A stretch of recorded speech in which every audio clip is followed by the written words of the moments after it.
అదే RTV app వార్తల్ని క్షణాల్లో చదివే అవకాశం ఉంటుంది. ఒక న్యూస్ పేపర్, ఒక టెలివిజన్ ఛానల్ మీ చేతుల్లో ఎప్పుడూ ఉంటాయి. ఆంధ్రప్రదేశ్ పిసిసి అధ్యక్షురాలు శర్మిల ఈరోజు తూర్పుగోదావరి జిల్లా పర్యటన కొనసాగుతుంది. అలాగే ముఖ్యంగా చూసుకుంటే ఈరోజు తూర్పుగోదావరి జిల్లా చాగల్లులో రాజన్న రచ్చబండలో పాల్గొన్నారు. అనంతరం ఈరోజు కాకినాడ జిల్లా తునిలో భారీ బహిరంగ సభలో పాల్గొన్న పరిస్థితి ప్రధానంగా ఉంది. ఈ యొక్క శర్మిల యాత్ర ఏ విధంగా సాగుతుంది, ఈ యొక్క కార్యక్రమాలు ఏ విధంగా ఉన్నాయి, మరిన్ని విషయాలు తెలుసుకునేందుకు కాకినాడ జిల్లా అధ్యక్షులు పాండురంగారావు గారిని మరిన్ని విషయాలు అడిగి తెలుసుకునే ప్రయత్నం చేద్దాం. సార్ చెప్పండి, ఈరోజు శర్మిల యొక్క భారీ బహిరంగ సభ ఏ విధంగా జరిగింది సార్ తునిలో? గతంలో కాంగ్రెస్లో ఈ గత 10 సంవత్సరాల నుంచి రాష్ట్ర విభజన జరిగిన తర్వాత ఏ నాయకుడు వస్తున్నారన్నా ప్రజలలో ఇంత స్పందన లేకుండా స్వచ్ఛందంగా వాళ్ళు ఇట్లా డాక్టర్ రాజశేఖర్ రెడ్డి యొక్క ముద్దు బిడ్డ వస్తుంది, శర్మిలమ్మ గారి ప్రసంగం వినాలని ఈరోజు తుని పట్టణంలో బ్రిటిష్ కాలం నుంచి ఇక్కడ శుక్రవారం రోజు హాలిడే, ఒక ఆదివారమే సంత జరుగుతుంది, అంగళ్ళన్నీ తెరవబడి ఉంటాయి.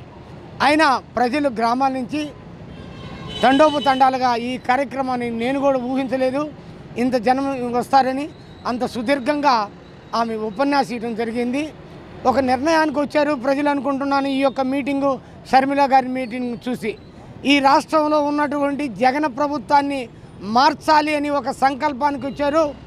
అటు తెలుగుదేశం ప్రభుత్వాన్ని చూశారు రాష్ట్ర విభజన జరిగిన తర్వాత, అదేవిధంగా జగనన్న ప్రభుత్వాన్ని చూశారు.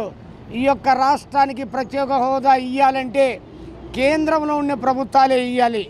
బీజేపీ ప్రభుత్వం తెగేసి చెప్పింది ప్రత్యేక హోదా ఇచ్చేది లేదు. ముప్పవరపు వెంకయ్య నాయుడు గారు కూడా ఏమన్నారంటే ఈ యొక్క ప్రత్యేక హోదా ముగించిన అధ్యాయం అని వారు నోటికుండా చెప్పడం జరిగింది. కాబట్టి ఈనాడు కాంగ్రెస్ ప్రభుత్వం ఏం చెప్తుంది, ఈ రాష్ట్ర విభజన జరిగినప్పుడు ఈ రాష్ట్రానికి ప్రత్యేక హోదా, అందులో భాగంగా పోలవరం ప్రాజెక్టు నిర్మాణం, అదేవిధంగా కడపలో ఉక్కు కర్మాగారం, అదేవిధంగా ఈ యొక్క ఉత్తరాంధ్ర ప్రజలకి, అదేవిధంగా వెనుకబడిన ప్రాంతంలో ఉన్నటువంటి రాయలసీమ ప్రజలకి కుందేలు రాష్ట్రంలో ఏర్పడినటువంటి అటువంటి హామీలతో కూడిన ప్రత్యేక హోదా కూడా ఇవ్వాలని ఆనాడు ఉంది. అది ఈటానికి ఈ రాష్ట్రంలో, దేశంలో కాంగ్రెస్ ప్రభుత్వం అధికారం వచ్చిన వెంటనే మా యొక్క ప్రీతమ నాయకుడు రాహుల్ గాంధీ గారు ఏం చెబుతున్నాడంటే, మొట్టమొదటి సంగతము గతంలో విభజించిన హామీలన్నీ కూడా ఈ యొక్క రాష్ట్రంలో వెంటనే అమలు జరిగేటట్టు చూస్తానని చెప్పాడు. పూర్తిగా మనకు చూసుకుంటే రాజన్న రచ్చబండ అనేది కార్యక్రమం ఎంతో అప్పట్లో వైఎస్ రాజశేఖర రెడ్డి చేసిన రచ్చబండ కార్యక్రమం, ఇప్పుడు ఆమె ఈరోజు ప్రారంభించింది. రచ్చబండ కార్యక్రమంలో పాల్గొన్నారు. ఆ రచ్చబండ కోసం ఏ విధంగా చూడాలి?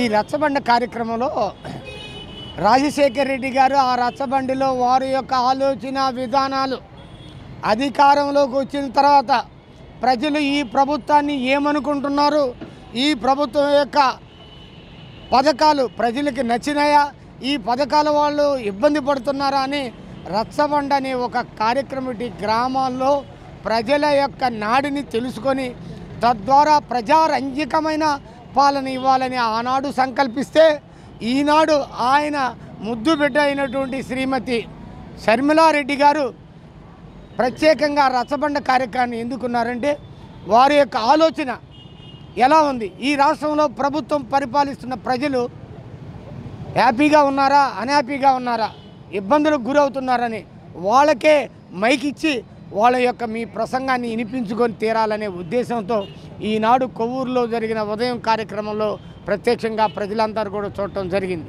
కానీ అటువంటి ముద్దు బిడ్డ రావటం ప్రత్యేకంగా ఆమె యొక్క గొంతు సవ్వడి, ఆమె మనసులో ఉన్న ఆలోచన గొంతు ద్వారా ఈనాడు తుని నియోజకవర్గం ప్రజలకి వినిపించినందుకు సభాముఖంగా ఆమెకు ప్రత్యేక హృదయపూర్వక ధన్యవాదాలు తెలుసుకుంటూ, నిన్న తెలంగాణలో జరిగింది, నేడు ఆంధ్ర రాష్ట్రంలో కూడా అధికారాన్ని చేపట్టే అవకాశాలు చాలా మెండుగా కనపడుతున్నాయని తెలియజేసుకుంటున్నాను. చూస్తున్నాం ఇది పరిస్థితి. ప్రధానంగా చూసుకుంటే వైఎస్ షర్మిల ప్రధానంగా ఈ యొక్క పగ్గాలు చేపట్టినప్పటి నుంచి కూడా విస్తృతంగా ఏపీలో పర్యటిస్తుంది. పర్యటించడం కాకుండా గోదావరి జిల్లాలో కూడా ఈరోజు పర్యటించి అలాగే రాజన్న రచ్చబండలో రోజు ఉదయం పాల్గొంది. అలాగే ఈరోజు సాయంత్రం తునిలో భారీ బహిరంగ సభ పాల్గొనడంతో ముఖ్యంగా ఎంతోమంది తుని ప్రజలు వచ్చి ఆమె ప్రసంగాన్ని విన్న పరిస్థితి ప్రధానంగా ఉంది. ముఖ్యంగా వైఎస్ షర్మిల వచ్చిన తర్వాత మళ్ళీ కాంగ్రెస్ పార్టీకి పూర్వభయం వస్తుంది, రాజన్న కూతురు వచ్చిందని చూసేందుకు ప్రజలు కూడా తరలి వచ్చారంటూ అలాగే కాంగ్రెస్ పార్టీకి సంబంధించిన కాకినాడ జిల్లా అధ్యక్షులు పాండురంగారావు గారు చెప్తున్న పరిస్థితి ప్రధానంగా కనబడుతుంది. ఇది కూడా తాజా పరిస్థితి. కెమెరా రామతో ప్రకాష్, RTV తుని నుంచి. మరిన్ని వీడియోస్ కోసం ఛానల్ ని సబ్స్క్రైబ్ చేయండి, లేటెస్ట్ అప్డేట్స్ కోసం వాట్సాప్ ఛానల్ ని ఫాలో చేయండి అండ్ లింక్ డిస్క్రిప్షన్ లో ఉంది.